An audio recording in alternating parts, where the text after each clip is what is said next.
everybody. Welcome to the World of Concacaf podcast news desk. This here is Eric Schmitz. This here is Donald Wine. And Jonathan could not join us tonight for this news desk episode, but there is important Concacaf action to talk about, so we are here to talk about it. Donald, are you excited for this March window?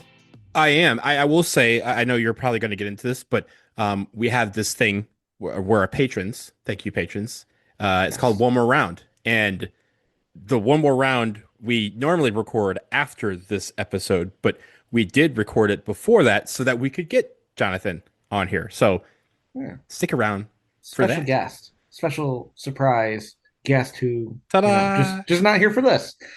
Speaking of patrons, patreon.com/podcacaf. Support our podcast.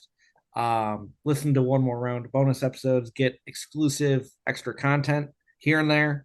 But mostly support our thing. It's fun. We love you. Thank you to everyone who supports us.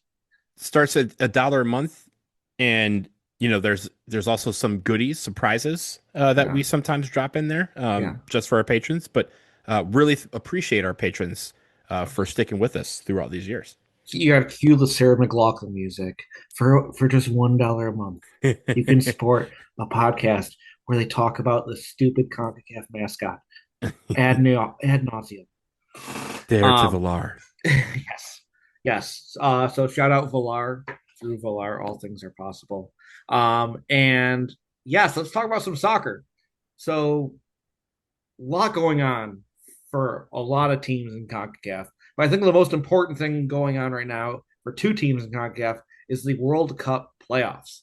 There are two CONCACAF nations who, through this weekend's matches, can qualify for this summer's World Cup. So Jamaica and Suriname both have different paths to get a spot into the World Cup. Jamaica will first face New Caledonia, with the winner facing the DR Congo in Guadalajara for a spot in the World Cup. In the other matchup, Suriname is taking on Bolivia in the first match, and the winner of that match taking on Iraq in Monterrey. Both these matches taking place in Mexico. That could be good for them, or it's probably good for them based on how things are going around here these days. But Donald, I do want to talk about this. So the games are taking place on March 26th and March 31st. So there is a sizable gap between the games for the teams to recover. A lot at stake. It's a spot in the World Cup.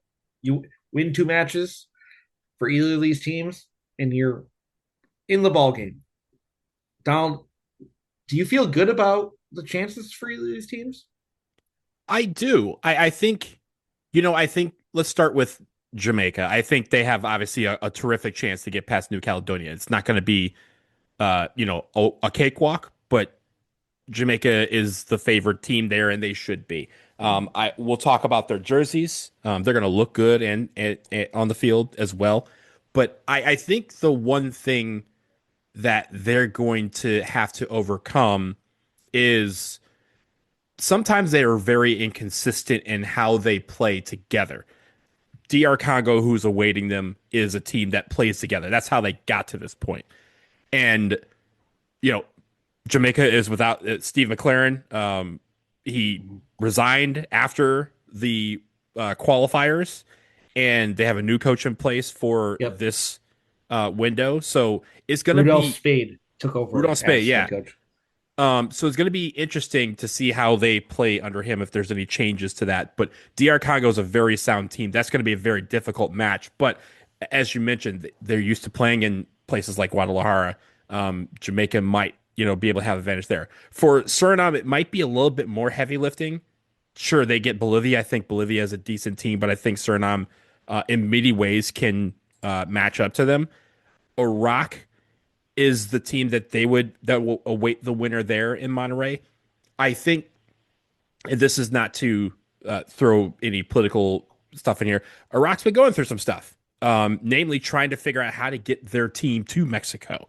That has been a major issue over the past couple of weeks. They have been trying to get visas. They've been trying to get guys out of Iraq, out of the UAE.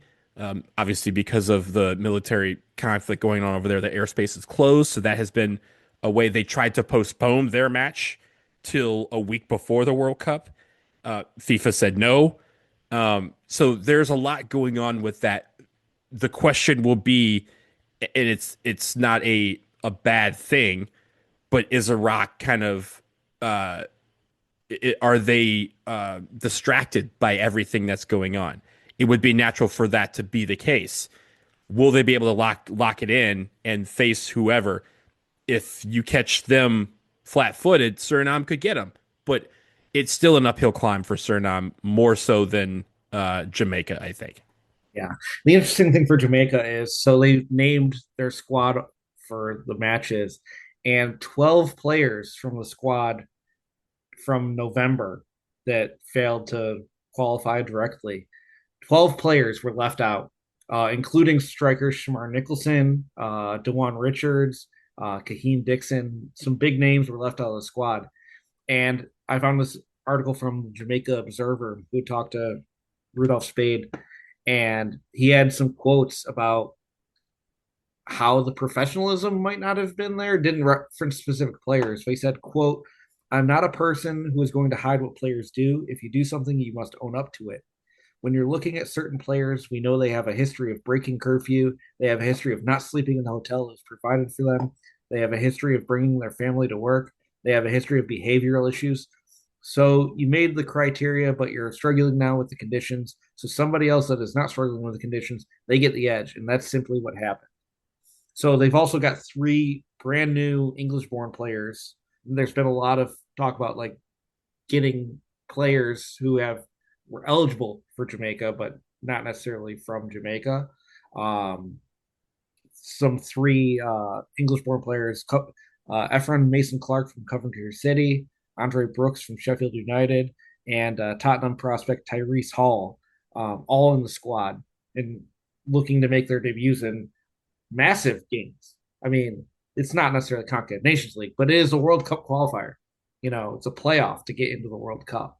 So really interested to see how Jamaica, with an interim coach, turned over roster, and really not much wiggle room, how they respond to the situation. And for those guys, those new call-ups, it's an opportunity. I'm sure, a month ago they didn't think they had a shot at the World Cup, and now they do, right? Because if they're one of the players that can get them qualified for the World Cup through this playoff, it's going to be hard for Spade to send them home and say thanks for your service, right? Like that's the idea is they get one opportunity here to show that not only can they get Jamaica over the hump and back into the World Cup for the first time since what 98, but also in the process prove, hey, in a World Cup match in a pivotal matchup, you want me on the field, you want me on the roster. So it's an interesting time for their team because if they don't qualify, I wonder what that means in the form of like the player pool. How Yeah. drastically does it change because they were so close? We've seen a lot of teams kind of go, hey, we just missed out, but it's okay. And we've seen some, like namely the United States, when they don't qualify, they blow it up and start over. So it'll be interesting to see what Jamaica does if they don't qualify. But I'm really hoping they do. Yeah. No, we're definitely pulling. We're Team CONCACAF here. So we're pulling for Jamaica. We're pulling for Suriname. Would be massive for both of those countries and massive for CONCACAF to get 8 teams into the tournament that we're hosting. Like there should be an advantage to hosting. So it could I be a good summer for CONCACAF. I will say this for the record, and I'm sure you and Jonathan will agree. The World Cup needs Ronnie Brunswick. Period. Listen, there are a lot of countries around the world that play football. They're going to learn soccer. They're gonna learn Brunswick ball, They're Brunny going to ball. learn. They're going to get CONCACAF. Just you wait. So those are two teams trying to get into the World Cup. There are 6 teams who are in the World Cup, and they are getting ready for this summer. So there's a lot of tune-up games going on this window, notably for the U.S. They'll be taking on Belgium and Portugal in Atlanta. Curacao they're heading to Australia to take on China and Australia and friendlies there. Canada is hosting Iceland and Tunisia in Toronto, and Haiti also going to Toronto, also to play Tunisia and Iceland. So good for Haiti who can't necessarily host games, finding two good games in a World Cup stadium. Um, that's a great opportunity for them. Mexico will be hosting, like the U.S., Portugal in Mexico City, and then they go to Chicago to play Belgium because, of course, Mexico is playing a game in the U.S. You know, Well, I will say this: the game against Portugal is the first in the renovated Estadio yes, Azteca. So yes, there, I know they've been looking forward to that. Estadio Banorte. You got it. They I paid a said lot of Azteca and I meant it. they paid a lot of money for you to say Banorte. And you know what? During the World Cup is going to be Estadio Azteca. Estadio Ciudad de Mexico. Yeah, no, those Um, it's Estadio Azteca. Azteca is not corporate, so they allow that one. But yeah, it's not going to be FIFA World Cup Stadium, Monterrey. yeah. Well, I think is it just Azteca and BC Place that are getting to keep their names? Correct. Yeah. Everything's so Yeah, corporate these days, you know? People just do things because they get paid, you know? The Wayne's World girl at sitting on at, the at printing all the Reebok Concacaf. shit. Yes, at podcast. Yes. And finally wrapping it up, Panama. We talk about Curacao going all the way to Australia. Panama's going to South Africa to play South Africa and South Africa. So I got two matches down there. Good tests, you know, Hmm. but a lot of teams in Concacaf just trying to get good good matchups, getting ready for the summer. I like it. I Yeah, like a lot of these, and I like Curacao going on the road. I like Haiti going to Toronto. I mean, it's not necessarily. I mean, with the West Indian population there, that's going to be a good crowd for those games with Canada and Haiti against Iceland and Tunisia. Panama playing South Africa. I think that's smart. Preparing for their group, and yeah, I think the United States and Mexico did well in drawing two top 10 teams in mm-hmm. Belgium and Portugal. Yeah. Now, do you put a lot of weight into what the results are this weekend, or is it more about like seeing the team together? That's a great question. I think you have to get results because results help with the momentum and the buildup of anticipation. The last thing, especially in the case of the United States, Canada, and Mexico, especially, right? The last thing you want is your team to get ran by, even if you're playing, again, really good teams, you don't want your team to get ran off the field because you want to show a front of, hey, we have been building for this, we are ready for the moment, and these players are going to perform well against any team. And so it's not necessarily that even a loss, a tight loss, okay, sure. You can learn from that. A draw would be just as good, but you do need some good results, some positivity to come out of this camp, out of this window for all, especially those three teams because they're the co-hosts. Yeah. Now, as we mentioned, Curacao going to Australia, we kind of buried the lead there a little bit because Curacao, these games against Australia is actually part of the FIFA series. So if you don't know what the FIFA series is, it's a relatively new thing that FIFA installed, just trying to get organized games for countries that need to organize games. Um, like I think it was back in 2024 is when this got established. But there's 8 CONCACAF nations who are participating in this window, and essentially it's just centralized matches for teams from various confederations to play different teams. So starting off, Curacao, they're getting to go to Australia to play China and Australia. Those games taking place this weekend. We're also seeing St. Lucia go to Azerbaijan to take on Azerbaijan. Unfortunately, because Oman withdrew, St. Lucia's only getting one game, but they're getting one game in Azerbaijan. In Indonesia, St. Kitts and Nevis, they're taking on Indonesia there in Jakarta. and then they would play either the winner or the loser, depending on their result. They'll play one of the Solomon Islands or Bulgaria. Now, moving on to Puerto Rico. Puerto Rico is actually hosting matches in Bayamon. They're taking on Guam, while U.S. Virgin Islands is taking on American Samoa, with the winners and losers playing the next match against each other. Great opportunity for countries of that size to get matched up with competition. The U.S. Virgin Islands, obviously, you don't get a lot of minnows outside of what is already in Concacaf. So getting a chance to play American Samoa and Guam, excellent. That's the territorial derby right there. It really is. Like, Yeah, yes, this is all USVI, U.S. American territory. Samoa, Puerto Rico, Guam. That Why aren't we doing that's this all all the time? territories. Yeah, Yeah. we'll just do this every couple of years. Um, moving on, interesting one. Rwanda is hosting matches, and Grenada is heading to Rwanda. They're taking on Rwanda in the first match, with the winner and loser taking on the winner and loser of Kenya and Estonia. And then moving on finally to Uzbekistan, Trinidad and Tobago. They get to take on Venezuela in the first match, and then they'll be taking on Gabon in their second match. So you're getting a lot of CONCACAF nations getting competition against non-CONCACAF teams, which a lot of them desperately need. And there's one more that you skipped over, which is Rwanda B. There's a second series in Rwanda.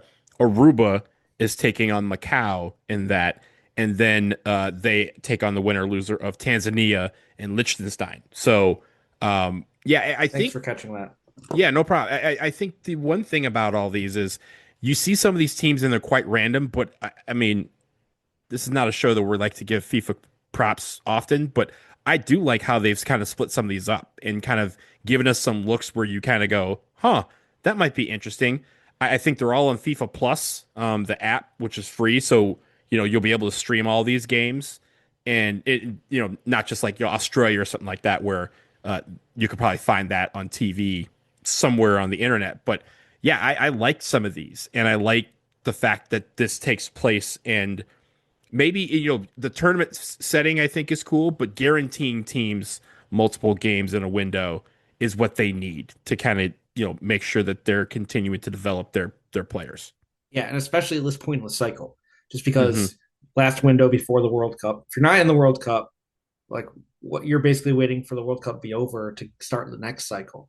So yeah, like installing something like this where you know you almost want to like see some like the like a toilet bowl of like some of, not to be dismissive of them, but like some of the lower end teams playing games of consequence in the lead up to the next cycle starting, because those lower end teams in the rankings are going to be starting qualifying sooner than the rest of us. I also like the fact that it's a wide range, right? You go from Macau, right, all the way. I mean, Macau is towards the bottom of the rankings, but then you have Trinidad and Tobago taking on Venezuela and Gabon, which are two solid teams. So that's a good test. Venezuela and Trinidad and Tobago. That again, kind of a little bit of a derby there, seeing Mm-hmm. how literally a stone's throw from each other Yeah. across the water there. But I like that some of these teams are having some difficult matchups. Saint Lucia against Azerbaijan, probably equally ranked. Grenada, Rwanda, again, probably a step up in test for there. And I think St. Kitts going to Indonesia, again, getting different looks is what these teams need. Yeah. And I like the fact that they're getting some of that. And maybe as they go along, they have somebody at FIFA who's in charge of setting some of this stuff up to make it intriguing, kind of make it where it's like, for lack of a better term, a little international nations league here, where you kind of have the Mm. smaller teams face each other, the middle teams face each other, and then in these off years, help them set up like a, England versus for England versus South Africa or something like that. Or let's say Netherlands versus South Africa. Again, put some skin in the game, make it where there's some kind of connection to it. But yeah, I really like how these are set up, and some of these matchups are definitely ones I'm gonna fire up FIFA Plus to watch. Yeah. I mean, say you're St. Kitts and Nevis and you're bringing some young talent there, and someone in Indonesia watching those games sees a player is like, oh, there's some talent there. they get signed, and they're playing pro ball in Indonesia. Like that's how Hmm. you grow opportunities as you get these guys visibility. Um, I think I think the most important thing for me is the fact that we're finally getting, like we discussed, the U.S. territory like Hmm. tournament going here. Like this should be the first of many. Let's do this on the rig. Um, cool. So a lot of good stuff there.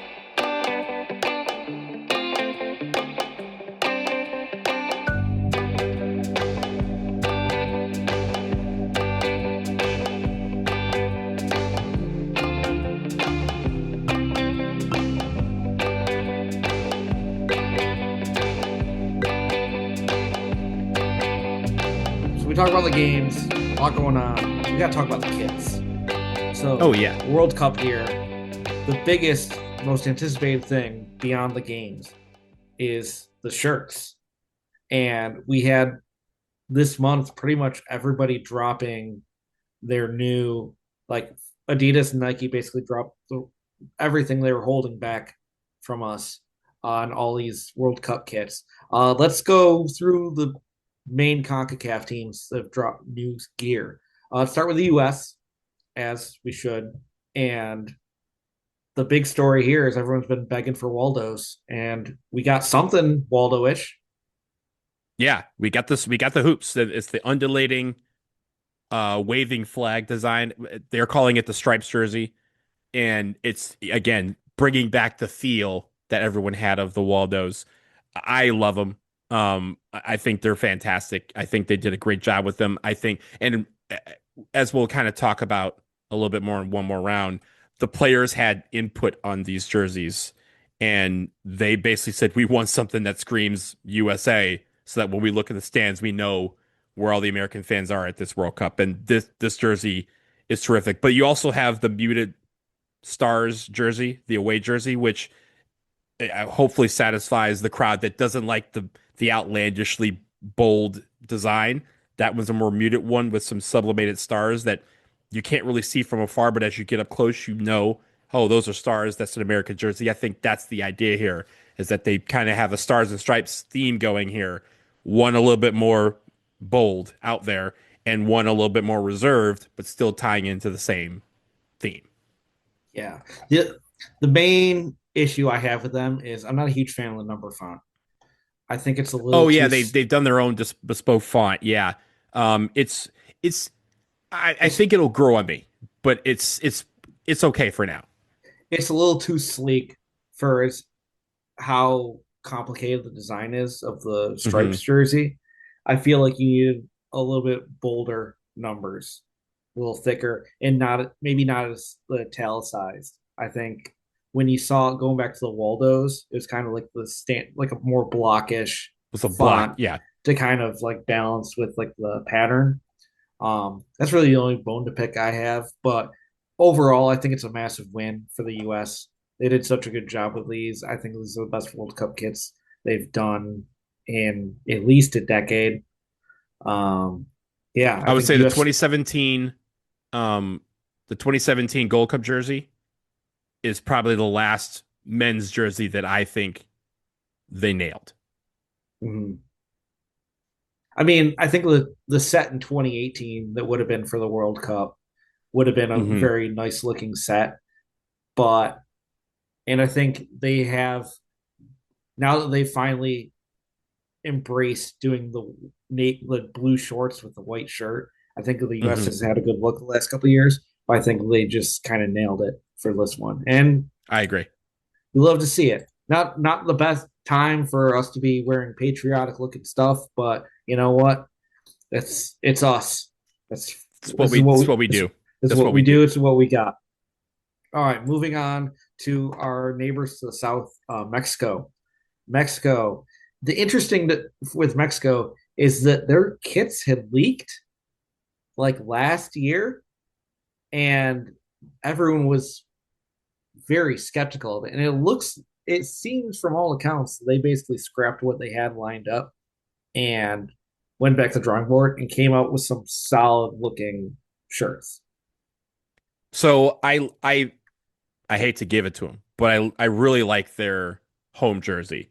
It has the Hmm. Aztec kind of theme to it. It kind of reminds you of an older jersey that they had. It, with the new crest, it actually looks great in the green. I think they should always be in green, white, and red. That's the L Yeah, tree, they are L tree. the arrow tree. So I really like that. The or I'm sorry, the away jersey that's white, don't like it. They tried to sell that as something that's like, oh, bold and passionate, and it represents our feel. No, it doesn't. It's a white shirt. Now, I'm just seeing the leak of the third jersey for the first time. I hadn't heard, we've seen them online in a couple places, but I thought there was going to be like a lifestyle kit or maybe like some flashback to the black kind of series that they did in the like late 2010s. But I like that one too. If that was the away, I think that'd be fine. But again, I think the home jersey is what really nailed it for him. Yeah. There are two things I don't like about the home jersey. One, it's at the center of the Aztec design on the front of the shirt has the eagle from their crest in it. Hmm. And I think it just looks odd to have the crest, like the logo, twice. Well, And it'll be covered by the number, I think, right? In theory. in theory, but you could also just not do that, and it would not be as noticeable. I also don't like the Adidas wide stripes that they are doing on the current templates. Mm. Um, Adidas is doing a mix of these jerseys with like the three stripes and the wide stripes on the shoulders, and then the trefoil logo on the chest with the thinner classic stripes. I think the trefoil thinner stripes just looks so much more classier. Mexico going to the white kit, bold strategy. I don't know how those are going to hold up when the pea stains get on them. Um, but the black kit, I mean, Mexico just they think that they can wear black when they are L tree. Just wear your green, white, and red and be done with it. You know, Hmm. that's just me. But speaking of countries wearing black, that doesn't really make sense for. Um, speaking of neighbors, Going we'll north? go. We're going north to Canada. Canada, after all the hubbub of last World Cup, finally making the World Cup, and then wearing Nike team wear jerseys. Nike actually went ahead and designed stuff for them. And while simple, I think overall a pretty solid win. The home kit, a simple red with black detailing and the silhouette maple leaf design on the front. An away kit that's black with, I guess, an ice design, like a black ice design. Fine. And then a third kit that's a white version of the home red that I guess they have to use as a change kit, having a red and a black jersey. But overall, a nice looking set for Canada. I just don't know why Canada. Canada does this a lot for hockey too. They wear a lot of black. A lot It's of like black. your colors are red and white. It's fine. You can be red and white. You're not cool. Just wear red. Just wear red. It's fine. So I think the red one's fine, right? It's a design that I feel like we've seen designed by fans before in Canada. So I wasn't too mad at it. And again, it's more of a muted design. Now, the black jersey, I think they tried to do something. I will say that the internet is taking that design and not saying it's ice. They're saying it's something else. You can read between the lines as to what they may think it is. Tread lightly. Use an incognito browser when you search that. I think is fine. I don't like them. I'm like you. I think they should be uh, wearing red and white. But having said that, the white jersey is just unimaginative to me. Like they just did a It's flip fine. of the yeah, they Yeah. just did a flip of the home jersey. I think if you're going to do a third, like what Mexico did, right? Mexico kind of used their black third jersey, the one that's leaked, I guess, to kind of create a different pattern. And okay, that's cool.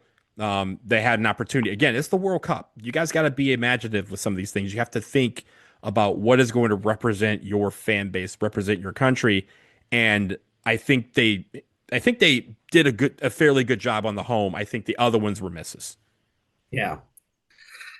I do like that, you know, that you look at the number font they dropped, it's like, yeah, that's the Vancouver Canucks. Yeah. Nailed. Like, yeah, Uh-huh. of course, you pick a hockey team's font. Well, they'll Canada. be playing two games in Vancouver, so I guess that Yeah, part in a way makes sense. yeah, true. All right. So moving on, some the other Concacaf nations. Costa Rica. Can we talk about Mm, Costa Rica? yes, we Costa can. Rica, Adidas. You nailed the assignment. So Costa Rica's home kit. Obviously, they just rebranded, new crest within the last few years. Home kit, red base with a nice design throughout. Um, just the wider shoulder stripes with the three stripe Adidas logo on the chest. But it's this away kit that they really nailed.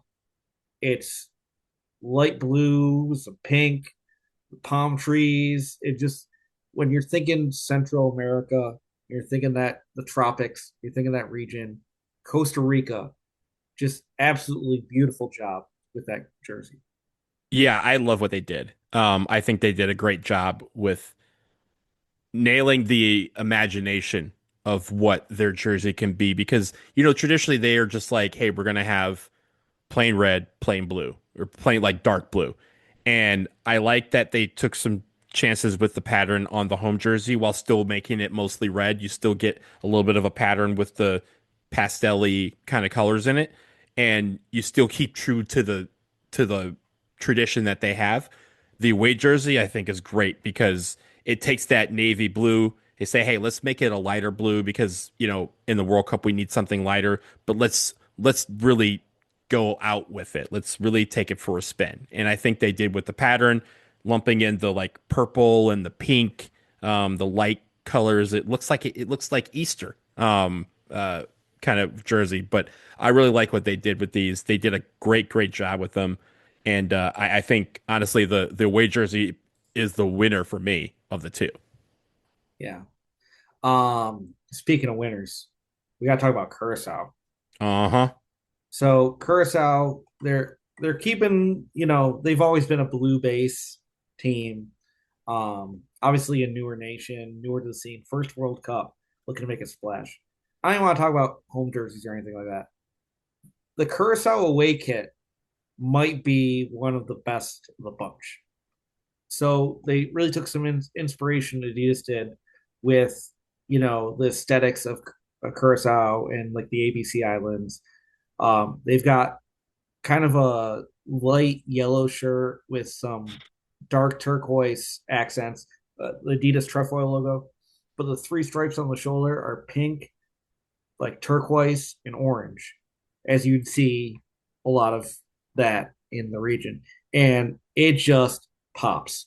Like they are going to come out and look world class at the World Cup. I agree. And we still haven't seen what they're going to do with the home jersey yet. Their home jersey is traditionally blue. If you look on their website, they still have the blue jersey. It's kind of the team wear Adidas jersey that they wore during qualifying. They switched to Adidas during World Cup qualifying, if I remember correctly. So Mm-hmm.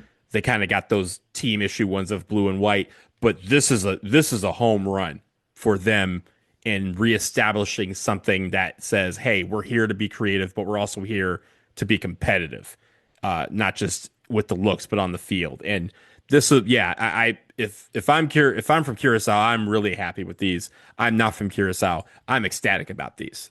This is one that if I see this on the street, might need to add that to the collection. Yeah, for sure. So good job, Curacao. Um, another Adidas team that traditionally just brings the fire. Jamaica. Jamaica, Donald, I want to hear your opinions on these because we see it's always been, yellow and black with the dash of green. This time they brought in a lot of red. What do you think about these new kits? So it's to honor Bob Marley, and that's why they have the red kind of introduced in there. You have the kind of the stripes that they have, the squiggly lines that are rhythmic. Mm-hmm. So it ties into the theme of Bob Marley. I absolutely adore these. I think this is a great tribute to him. It's one of those things where if you're gonna deviate slightly from your flag colors, you do it to do something that's institutional to your culture, right? Like for example, the Netherlands wears orange for a reason. Italy wears blue for a reason. Those are historical things. This is something cultural that ties into the island, and that is Bob Marley. Bob Marley is Jamaica in a lot of ways. And so I really like these. The only thing I think for me, I'm not a collar guy when it comes to jerseys. The home jersey has a collar on it. I still think it looks good. I just would have taken the collar off, the like tuck collar on there. But man, I really like these. I think they've worn the home jersey already, or at least I've seen it. I think they wore it in friendlies like maybe last month or something. But it looks good when guys are wearing it. I like the home, the yellow better than the black, but I think the black pops as well. This is a great look. And I'm thinking about New Caledonia. Um, they might be able to wear that home jersey against both New Caledonia and DR Congo. So we'll see if that brings them luck in the playoffs coming up. Yeah. Now, I'm going to say something a little controversial. I'm not digging the red. I get where it's coming from. I Hmm. get like a nice thought, but man, Jamaica's just got like such a solid look with the three colors that I think the emphasis on red on Leeds just kind of hurts them a little bit. But that's just I will my say, thought. I will say the jersey also has to compete with what they've done since they got into Adidas, which has been Mhm. nothing but heat, right? Like, Yeah, no, so that's the other thing. yeah, it's one of those things where I could see people going, "This is a great jersey, not my favorite of what they've done so far." And in a way, I kind of agree that one that's like yellow with the green on the sides and the black trim, I thought was Mhm. fantastic. But again, I love Bob Marley. He's one of my favorite artists of all time. I, have done history on him. His link to Jamaican soccer is also something that's well documented. His link to soccer in general. If you watch the documentary Marley, it talks a lot about how soccer was a huge part of his life. It's actually how he found out he had the melanoma that killed him. Was Mhm. by playing soccer and hurting his foot. But I think that tie-in is great. So I'm willing to overlook the addition of the red because I know what it's for. I also get that it's not everyone's cup of tea in that Yeah, regard, and especially the aesthetic part of it. and I will say, even bring up the red on the jersey, the pre-match kit, like the training Oh shirt yeah, they uh-huh. dropped, it's like got a lot of red on it, like the drip Hmm. looking thing. That's absolute fire. I think Hmm. that yeah, that's better than any of the jerseys. That's just my opinion. So it's gonna be a good looking World Cup. Um, I also do want to shout out Guatemala, who recently rebranded, recently dropped uh, a new Federation badge. They've got new kits by Umbro as well. Just classy, classy as hell. The home kit, a white with the light blue sash, very classic Guatemala. And the away, it's got a two-tone sash on, your dark, is that navy? Yeah, it looks like navy, dark navy shirt with a little bit of gold accent there. Just excellent set from Guatemala that we'll be seeing this fall in Concacaf Nations League.